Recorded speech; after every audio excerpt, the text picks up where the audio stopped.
ሰላም ሰላም ሰላም የአሜን ኢማኑኤል ሚዲያ ፕሮግራም ተከታታዮች እንዴት ናችሁ? ሰላም ናችሁ ወይ? እኔ ደህና ነኝ፣ እግዚአብሔር ይመስገን። የኔ ሁሉ የሆነ ሁሉ ሰላም ነው። ዛሬ አጭር መልእክት ለማስተላለፍ ነው የመጣሁት። በበለጠ ለምኖርባት ከተማ ለአሪዞና እናቶች፣ አባቶች፣ እህቶች፣ ወዳጆች፣ ቤተሰቦች ለሆናችሁ ሁሉ ለኤርትራውያንና ለኢትዮጵያውያን እንኳን አደረሳችሁ ልን የመጣሁት። ከተለያየ ግሬድ ማለትም ከኪንደርጋርደን ከኤት ግሬድ ፕሮሞሽን እንዲሁም ደግሞ 12ኛ ክፍል ሃይ ስኩልን ግራጁዌት ያደረጉ እንዲሁም ከኮሌጅ እየተመረቁ ልጆቻችሁ ላሉ እንኳን ደስ ያላችሁ፣ እንኳን ደስ ያለን ማለት እወዳለሁ። እንኳን ደስ ያላችሁ። እንዲሁም ደግሞ በዓለም ዙሪያ ሆናችሁ የኔን ቻናል ለምትከታተሉ በዚህ ወቅት ልጆቻችሁን እያስመረቃችሁ፣ ቤተሰብ እያስመረቃችሁ፣ የወዳጅ የጓደኛ ልጆች እያስመረቃችሁ ላላችሁ ሁላችሁም እንኳን ደስ ያላችሁ። ኮንግራጁሌሽን ማለት ፈልጋለሁ። ይሄ በጣም ትልቅ እድል ስለሆነ ማለት ነውና ይሄ የትምህርት ሲዝን ይሄ የትምህርት ወቅት እያለቀ ሲመጣ ስፔሻሊ ሜይ ሲመጣ በጣም አንድ ነገር በጣም አስብ ነበር። ለዛ ነው ይህንን ቪዲዮ እንድሰራ በጣም ውስጤ ግድ ያለው። ያው ምንድነው ግራጁዌሽኖች በየስፍራው አሉና በከተማችን እኛ ስፔሻሊ ነገሬን ጠበብ አድርጌ መልእክቴን ሳደርስ እኔ በምኖርበት ከተማ በአሪዞና ከተማ በተለያየ ጊዜ ብዙ ወጣቶች አተናል እና የምንገናኘው በተለያየ መንገድ እንገናኛለን። ሰርግ ያገናኘናል። በጥቂት በትንሹ ደግሞ ግሩፕ ለበርዝዴ እንገናኛለን። የተለያያችሁ ሰዎች ደግሞ እንደየቤተ እምነታችን በክርስትና እንገናኛለን። ክርስትና ለሚያስነሱ ሰዎች እንደዛ እንገናኛለን። እንዲሁም ደግሞ በቤተ እምነቶቻችን እንገናኛለን። ብቻ በአንድም በሌላም በብዙ እንገናኛለን። አንዱ ሌላው መገናኛችን ደግሞ ግራጁዌሽን ነው። ከሰርግ የመጀመሪያው ቀጥሎ ትልቅ ደስታ ግራጁዌሽን ነው። ልጆች ትምህርት ጨርሰው በጥቂትም በሰፊም ዝግጅቶች ይኖሩና እንገናኛለን። ደስ ይላል እና እግዚአብሔርን በጣም ልናመሰግን ይገባል። በእውነት በጣም የምናውቃቸው የተወደዱ ይመረቃሉ ብለን ስንጠብቅ ሀዘናቸውን የሰማን አሉ። በዛው ልክ ደግሞ እግዚአብሔር ያንኑ ቤት መልሶ ደግሞ በደስታ ሲባርክ ልጆች እንዲያስመርቁ ሲያደርግ እንዲድሩ ሲያደርግ እግዚአብሔር ሲክስ ደግሞ አይተናል። ስለዚህ እንደ ከተማ ደግሞ እንደ ኮሚኒቲ ደግሞ አሁን ይሄ ወቅቱ የግራጁዌሽን ወቅት ነውና ሁላችሁንም እንኳን ደስ ያላችሁ ማለት ወዳለሁ። እንኳን ደስ ያለን ሁላችንንም። እግዚአብሔር ይመስገን። ግን አንድ ነገር በጣም እንድናስብ እፈልጋለሁኝ። እነዚህ ልጆች ስፔሻሊ እንግዲህ ሁሉ እንደየደረጃው ሁሉ እንደየእድሜው ሁሉ እንደየአቅሙ የሚያልፍበት ነገር አለ። የኛ የኢትዮጵያውያንና የኤርትራውያን ልጆች ደግሞ ልዩ የሚያደርጋቸው ልጆቻችን የሶስት ዓለም ሰዎች ይሆናሉ። የሚቸገሩባቸው ብዙ ነገሮች አሉ። ምናልባት የኔ ልጅ አይቸገርም፣ አንዱን ብቻ ቆንጠጥ አድርጎ ይዞ ነው የሚመላለሰው የምትሉ እናቶች ካላችሁ ቪዲዮ ማሳለፍ ትችላላችሁ። ወይም የምትሉ ወላጆች ካላችሁ ማሳለፍ ትችላላችሁ። ግን ወደድንም ጠላንም በዚህ ምድር እኛ እንኳን በዚህ ምድር ስንኖር የዚህ ምድር ሲስተም የሚሞግተን ነገር አለ። የራሳችን ባህላችን የኛ ደግሞ እምነታችን የሚሞግተን ነገር አለ። ምክንያቱም እነዚህ ሶስት ነገሮች ውስጥ ነው በየቀኑ የምናልፈው። እምነታችን ውስጥ የምናምነው እምነት ውስጥ እናልፋለን። ወይም ደግሞ የምናምነው ይሄ ሃይማኖት ማለት ሃይማኖት የምንከተለው እምነት ኦኬ፣ የምንከተለው እምነት እዛ ውስጥ ነው፣ እዛ ውስጥ አለን። እንደገና ደግሞ ፍቀን ልንጠለው የማንችለው ባህላችን አለ፣ እሱ ውስጥ አለን። የምንኖርበት ምድር ሲስተም አለ። እነዚህ ሶስት ነገሮች እኛን በእድሜ ከፍ ያልነውን ከሞገቱ ልጆቻችንን ደግሞ እናስባቸው። ሲጀመር ያላደጉበትና ያልኖሩበትን ባህል እንዲለምዱልን ነው እዚህ እያደረግናቸው የሚያድጉት የሚሆኑት። እንደገና ሲስተሙ በጣም አሁን የሚጮኸው ጩኸት ኃይለኛ ነው።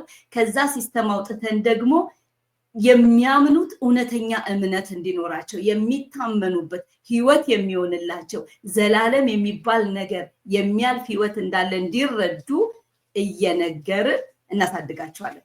እነዚህ ልጆች በዚህ ሶስት ነገር ውስጥ እየታሹ ይኖራሉ። ምንም ጥያቄ የለው። ደጁ ውስጥ ላለው ነገር ጥያቄ እንዲፈጥርባቸው ያደርጋል። ውስጥ ላይ ደግሞ የምናስይዛቸው እምነት፣ የምንሰጣቸው እውነት፣ የምናስተምራቸው መጽሐፍ ቅዱስ እሱ ደግሞ ውጭው ላይ ቻሌንጅ እንዲፈጥሩ ውጭው ላይ እንዲበልጡ ይሞግታቸዋል። የበለጠ ህይወት በላጭ ህይወት ይዘው እንዲኖሩ ውጭው ላይ ከብደው እንዲኖሩ ይሞግታቸዋል። እንደገና ደግሞ የአኗኗር ዘይቤን ስታስቡት ደግሞ ይሄ ሲስተም የሚሰጣቸውና የኛ ባህል ብለን እኛ ደግሞ የምንለው ይሄ ባህላችን አይደለም፣ እንዲህ አትልበስ፣ ይሄ ባህላችን አይደለም፣ እንደዚህ አታድርጊ፣ ይሄኛው እንደዚህ ነው የምንለው የምንናገረው ልናሳያቸው ልናስጨብጣቸው የምንፈልገው ብዙ ነገር አለ። በአብዛኛው ደግሞ እኛ ኢትዮጵያኖችና ኤርትራውያኖች እግዚአብሔር ረድቶ ለይተን ካላየ ነው እምነትንና ባህልን ቀላቅለን ደግሞ ስለምንይዘው ሌላው እሱ ደግሞ በጣም ከባድ ነው የሚሆነው። እነዚህ ልጆች በብዙ ኮንፊውዥንስ ነው የሚያድጉት። እግዚአብሔር ረድቶ የእግዚአብሔር የሆነውን ነገር በደንብ ይዘው ውጭው ላይ ተጽዕኖ እየፈጠሩ መኖር የሚችለው እውቀት ጋር እስካልደረሱ ድረስ ማለት ነው። ለማንኛውም ግን ወደ ሀሳቤ ሰብሰብ ወደ ማድረግ ሳመጣው ምንድን ነው ውጭው ላይ ትምህርት ቤት ላይ የሚያልፉበት ደግሞ ከባድ ነገር ውስጥ አሉ። ሃይስኩል እንደ ሃይስኩል፣ ሚድል ስኩል እንደ ሚድል ስኩል፣ ኤሌመንተሪ እንደ ኤሌመንተሪ፣ ኪንደርጋርደን እንደ አቅሙ ኪንደርጋርደን፣ ፕሪስኩል እንደ አቅሙ እያንዳንዱ እንዳሉበት የእድሜ ክልልና የእድሜ ደረጃ የሚያልፉበት ነገር አለ። ሲስተሙ የሚሞግታቸው ነገር አለ። የኔ ነሽ የሚለው እንዲያደርጉ የሚጎተጉታቸው ከማንነታቸው ውጭ እንዲሆኑ የሚላቸው እኛ እንኳን የማንደርስበት ስፔሻሊ እዚህ ምድር ላይ መተን ትምህርት ያልተማረን የትምህርት ቤቱን ሲስተም ያላወቅን ትምህርት ማለት ኮሌጅ ብቻ ገብተን የምንማረውን አይደለም ብለው እነሱ ከታች ጀምሮ ተዋቅሮ ያለው ሲስተም ውስጥ ነው የሚያልፉት። ስለዚህ እዚህ ውስጥ ገብተን ስለማናውቅላቸው ይዘው የሚመጡትን የተንገዳገደ ነገር ብቻ እያየን እኛም የምንቀበልበት የራሱ የሆነ አቀባበል ስላለን ልጆቻችን በትምህርት ቤት ውስጥ በከባድ ሁኔታ ውስጥ በከባድ ነውጥ ውስጥ በሚያስቸግር ሁኔታ ውስጥ በሚጋጭ ነገር ውስጥ ጥያቄ በሚፈጠር ነገር ውስጥ ግርግር በሆነ ነገር ውስጥ አልፈው የምንላቸውን ለመያዝ ሞክረው እኛ የምንለውን ለማመን ሞክረው ያንን ለመከተል ራሳቸውን እያጣጣሩ ነው መመረቅ የሚገባቸው እድሜ ላይ ደርሰው የሚመረቁት። ከፕሪስኩል ወደ ኪንደርጋርደን፣ ከኪንደርጋርደን ደግሞ እንደዚሁ ኤሌመንተሪ ጨርሰው ሚድል ስኩል ገብተው ከዛ ላይ 8th ግሬድ ፕሮሞሽን ብለን የምንለው የሆነ አንዱ የደስታቸው ቀን ላይ ሰለብሬት እናደርጋለን። ደስ ይለናል። እነሱ እኛ አይተን የተረዳ ነው ስትረስ ያደረጋቸው ያስጨነቃቸው ያነጫነጫቸው የገባን ያህል ነው የምንረዳቸው፣ የነገሩን ያህል ነው የምንረዳቸው። እኛ ደግሞ ከባህላችን ከባህሪያችን ካደግንበት ማንነት የተነሳ ኢቭን አምጥተው እንደፈለጉ እንዳይዘረግፉብን ያደርጋል።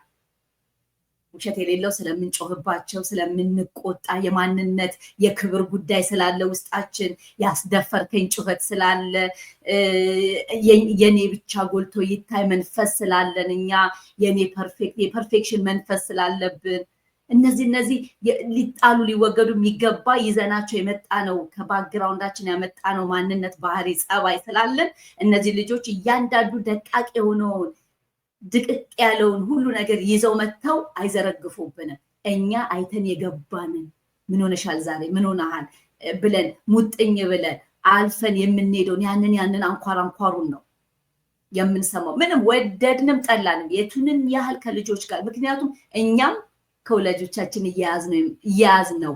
በቃ ሰው በባህሪው ወደ ራሱ የሚያስቀረው ነገር አለ። ምንም ከዚህ እውነት ልንሸሽ አንችልም። ይሄ የተፈጠርንበት ነው።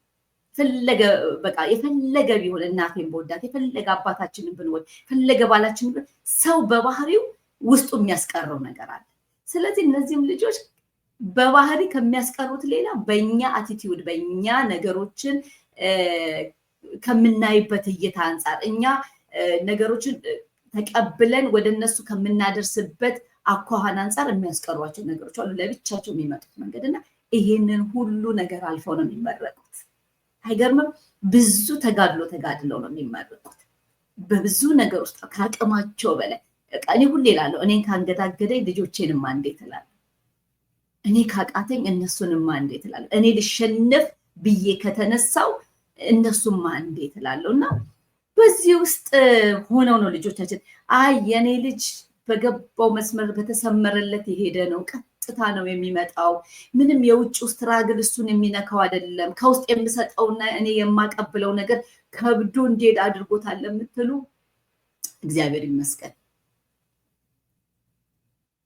ይሄ ምናልባት ቪዲዮም ላይ መለከታችሁ ይችላል። ግን ልጆቻችሁ በብዙ ተጋድሎት፣ በብዙ ጭንቀት ውስጥ፣ በብዙ እንግዲህ ተንገዳግደው፣ በብዙ መውደቅ መነሳት ዛሬ ምርቃታቸው ቀን ላይ እንደደረሱ የምናምን ካለን ግን የእግዚአብሔር ምሕረት ብቻ ረድቷቸው እዚህ ጋር እንደደረሱ የሚገባን ሰዎች ካለን ግን ይሄንን እንደ ፉል ጋራንትድ እንዳንወስደው።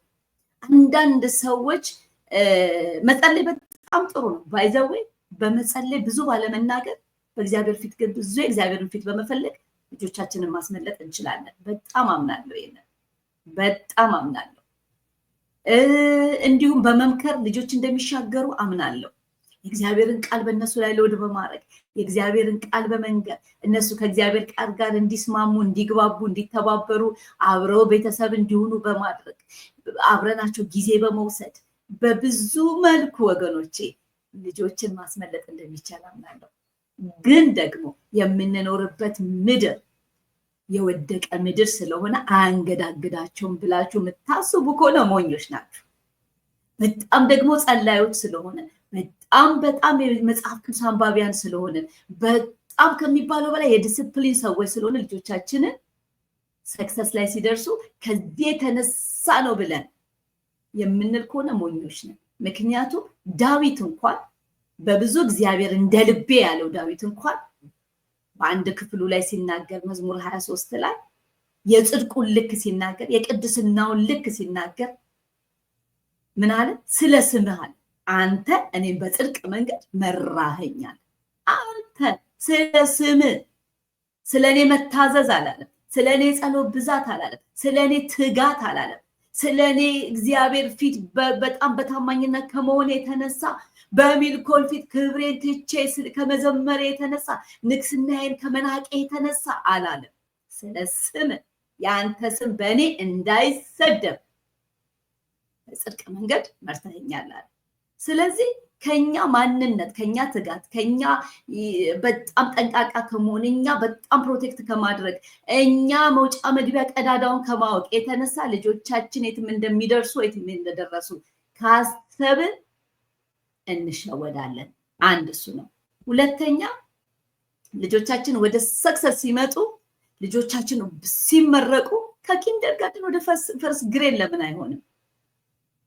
እሱ እኮ ጎበዝ ነው። በጣም ትንሽ ሳስጠናው በፍጥነት ነው የሚገባው። እውቀት ከቤቱ ነው።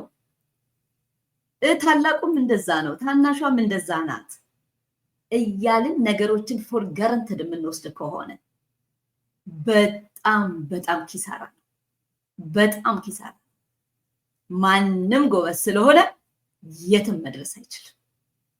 ማንም ስለሰነፈ ወድቆ አይቀርም። ይሄን ደግሞ የእግዚአብሔር ቃል ጠንቅቆ ይነግረናል።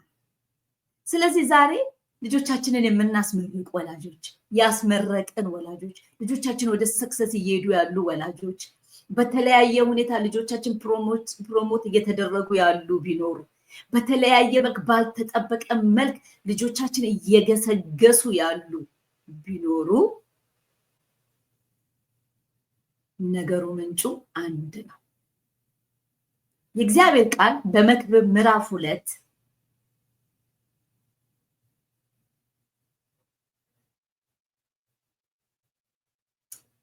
ቁጥር 25 ላይ በጣም የሚገርም ይሄንን አሁን የማወራውን ነገር በደንብ አድርጎ የሚያስረግጥ እኛ ምንም እንዳልሆንን የሆነው ሁሉ የሆነው ከሱ ምሕረት፣ ከሱ ቸርነት፣ ከሱ ርኅራኄ የተነሳ እንደሆነ እንድናስተውል የሚያደርግ አንድ ቃል አለ። ይሄ በየትኛውም ቤተ እምነት ሆነን በእውነት እግዚአብሔር መኖሩን የምናውቅ እግዚአብሔር አንድ ኃይል እንዳለ የምናምን አላልኩኝ። አንድ ኃይል አይደለም ያለው፣ ሰማይና ምድርን የፈጠረ፣ ሰማይና ምድርን በቃሉ የሰራ፣ ሰማይና ምድርን አጽንቶ አቁሞ ያለ እግዚአብሔር አብ፣ እግዚአብሔር ወልድ፣ እግዚአብሔር መንፈስ ቅዱስ አንድ አምላክ አለ። ይህንን አምላክ ለምናመልክ ለምናምን በቤታችን በጓዳችን በጎረቤቶቻችን በወዳጆቻችን ዘንድ የሆነው ደስታ መነሻው ይሄ ነው። ከዚህ ውጪ ሊሆን የሚችል ምንም ነገር የለም። ዛሬ በእኔ በምኖርበት ከተማም ልጆች እያስመረቃችሁ ያላችሁ እናቶች፣ አባቶች፣ አክስቶች፣ ወዳጆች፣ ጎረቤቶች በተለያየው ደስታችሁ ተካፋይ እንድንሆን የጠራችሁን ብዙ አላችሁ። እግዚአብሔር ስለእናንተ ቤት ጌታ ስላደረገው መልካም ነገር እግዚአብሔርን አመሰግናለሁ። በእውነት አሁንም ከቤታችሁ የደስታ ድምፅ አይጥፋ። አሁንም የእልልታ ድምፅ አይጥፋ። በእውነት በልጆቻችሁ እጃችሁን ወደ ላይ አንስታችሁ እግዚአብሔርን ከማመስገን ያለፈ ነገር አይሁን። አሁንም በልጆቻችሁ መሳቅ ይሁንላችሁ፣ ደስታ ይጨመርላችሁ። ልጆቻችሁን በ2024 የዳራችሁ ብትኖሩ በ2024 እኔ መጀመሪያ ልጃችንን በ2024 ነው ያስመረቅነው። ዲሴምበር ላይ ከ6 ወር በፊት 6 ወር አካባቢ በ2025 አሁን ልጆች እያስመረቃችሁ ያላችሁ በእውነት እግዚአብሔር ስለዛ ይመስገን። እግዚአብሔር በነገር ሁሉ ክብር ምስጋና ከኛ ዘንድ አይነስበት። ግን ይህ ሁሉ የሆነው ያለ እርሱ አይደለም። መክብብ 2:25 ላይ ምን ይላል? ያለ እርሱ ፈቃድ የበላ ደስ ብሎትን ተድላን የቀመሰ ማን ነው ይላል። ዛሬ በቤታችሁ ያለ ደስታን፣ ዛሬ በጓዳችሁ የተሰማውን የደስታ ጩኸት፣ ዛሬ በቤታችሁ በልጆቻችሁ ላይ ያያችሁትን ወግ፣ ማዕረግ፣ ደስታ፣ እልልታ ያለ እርሱ ፈቃድ የበላ ደስ ብሎትን ተድላን የቀመሰ ማን ነው? ያለ እግዚአብሔር ፈቃድ አልበላችሁም። ያለ እግዚአብሔር ፈቃድ አልጠጣችሁም። ያለ እግዚአብሔር ፈቃድ ልጆቻችሁን አላስመረቃችሁም። ያለ እግዚአብሔር ፈቃድ ደስታ ወደ ቤታችሁ አልገባም። ስለዚህ በዚህ ደስ ሊላችሁ ይገባል። እግዚአብሔርን ልታመሰግኑ ይገባል። እንደተገባችሁ እንዳትቆጥሩት፣ እግዚአብሔር እንዳደረገላችሁ እንድታስቡ ፈልጋለሁ። ስለዚህ ዛሬ ለአሪዞና ቤተሰቦች ልጆቻችሁን እያስመረቃችሁ ላላችሁ ኮንግራቹሌሽን። በቤታችሁ የሆነው ነገር ግን ያለ እርሱ ፈቃድ መብላት እንደማይቻል ሁሉ፣ ደስም መሰኘት እንደማይቻል ሁሉ፣ ተድላን መቅመስ እንደማይቻል ሁሉ በእግዚአብሔር ፈቃድ ይሄ ሆኖላችኋል። ስለዚህ ክብርን ምስጋናን ለእግዚአብሔር ብቻ ልትሰጡ ነው የሚገባው። ይሄንን ካልኩኝ ዛሬ ለይዤላችሁ የመጣሁትን ሀሳብ ጨርሻለሁ። ሁላችሁም እንኳን ደስ ያላችሁ። ክብር ለሚገባው ክብር ስጡ። ይሄንን ነው ማለት የምፈልገው። ክንዴ ነው አትበሉ፣ አቅሜ ነው አትበሉ፣ ምክሬ ነው አትበሉ፣ ችሎታዬ ነው አትበሉ፣ እኔ በጣም ጠንቃቃ ስለሆንኩኝ ነው አትበሉ፣ የጸሎት ጉልበቴ ነው አትበሉ። ጥሩ ነው፣ ሁሉ ጥሩ ነው። ግን በጓዳ ግን ሁሉን የሰራ እንደ እግዚአብሔር ቃል መክብብ 2:25 እንደሚል ያለ እርሱ ፈቃድ የበላ ደስ ብሎትን ተድላን የቀመሰ ማንም ስለሌለ በእግዚአብሔር ፈቃድ፣ በእግዚአብሔር ምሕረት፣ በእግዚአብሔር ቸርነት፣ በእግዚአብሔር ርህራሄ ነው ደስታ የሆነው ለቤታችሁ፣ ተድላ የሆነው ለቤታችሁ ማለት ነው። በዚሁ አጋጣሚ እንግዲህ ደግሜ ላለሁኝ ለአሪዞና ፋሚሊ እንዲሁም በዓለም ዙሪያ ሆናችሁ ቪዲዮን ለምትከታተሉ በዚህ ወቅት ልጆቻችሁን ለምታስመርቁ ሁሉ ኮንግራቹሌሽን፣ የተባረከ ጊዜ ይሆንላችሁ። መልካም ጊዜ። በሌላ ቪዲዮ እንገናኛለን። ባባይ